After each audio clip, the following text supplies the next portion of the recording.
suffering abuses away from the world's scrutiny.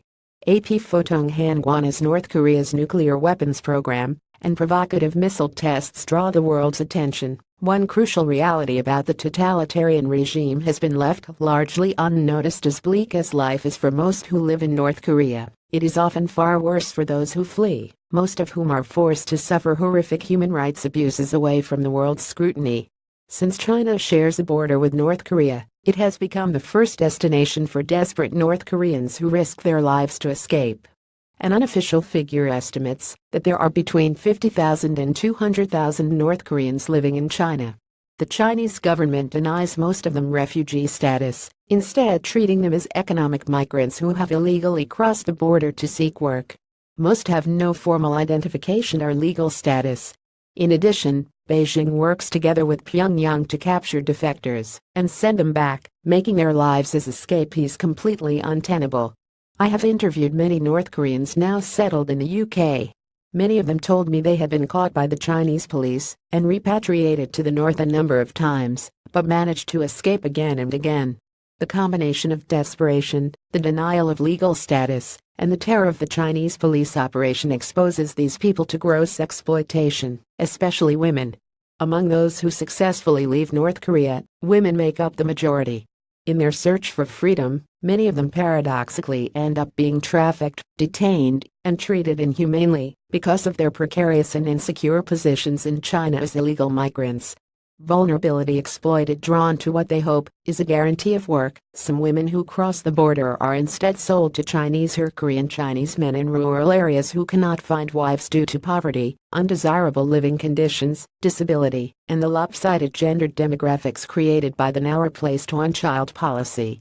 Other women are abducted in public spaces, such as streets and trains, and forced into prostitution. As a survival strategy, a few women or family members volunteer themselves to be sold. Some are lucky enough to find decent and kind men, but they are a vanishingly small minority. Most are locked up, so they cannot escape. They are denied contact with their family members or friends, and often a whole village effectively becomes a community of guards to watch them, so they cannot run. Many of the women forced into these relationships endure physical hardships, are forced to work in the fields, and do endless household chores. Some are trafficked to households with several men, where their keepers take turns to violate them on a regular basis. During their captivity, many of them also become pregnant. If they manage to escape to other countries, such as South Korea, they are forced to leave their children behind, and since these children aren't officially recognized in China, they are denied basic rights and entitlements, foregoing even basic healthcare and education. And so even those fortunate enough to escape from their dire situations in North Korea and China are left with agonizing worry and guilt about their left-behind children. Out of shame, many never talk about the intense pain they feel, instead suffering in lonely silence.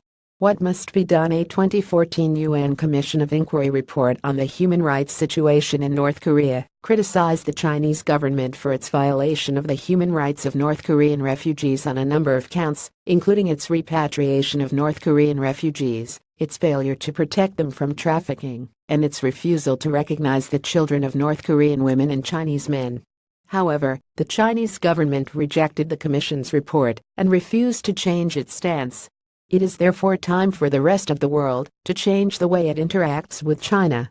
International organizations, governments, and the media must apply even greater pressure on Beijing to change its policy toward North Korean refugees and the children they have in China. It must recognize that they're entitled to refugee status by virtue of the human rights abuses they endure at home.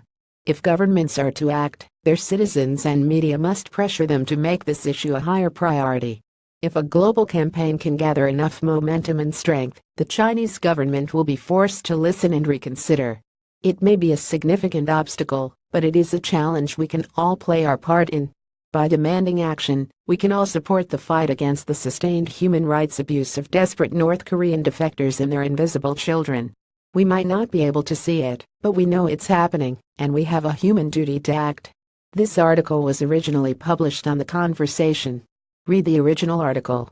Read next. It's time to start considering what a North Korean refugee crisis would look like.